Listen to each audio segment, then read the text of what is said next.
Mettre de l'eau froide au fond de la casserole, verser le lait, le porter à ébullition et le réserver au chaud.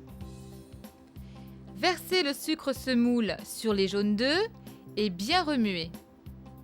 Quand on met du sucre sur des jaunes, il faut tout de suite les remuer.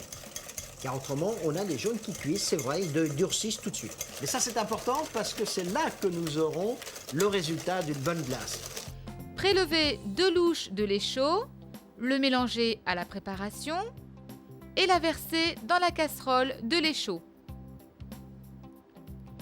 Remuer sans arrêt et dès que la préparation devient plus épaisse, la retirer du feu. Passer la crème au chinois, couper le pain d'épices en gros dés, l'immerger dans la crème.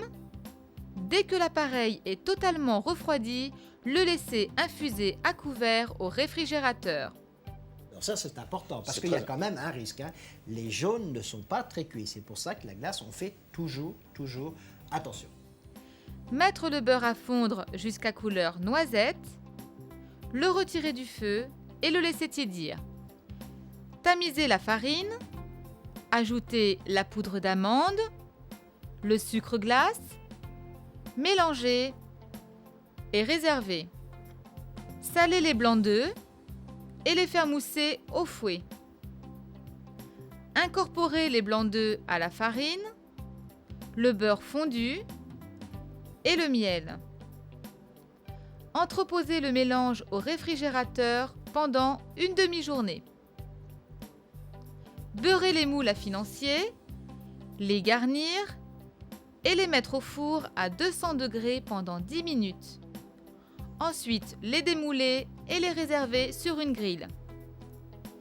Bien mixer la préparation au pain d'épices et la verser dans la sorbetière. Et quand vous faites votre glace vous-même, servez-la aussitôt faite. Elle aura une onctuosité inimitable. Et puis surtout, évitez de la congeler. Vous risqueriez d'être déçu. Dresser et servir la glace au pain d'épices accompagné de financier.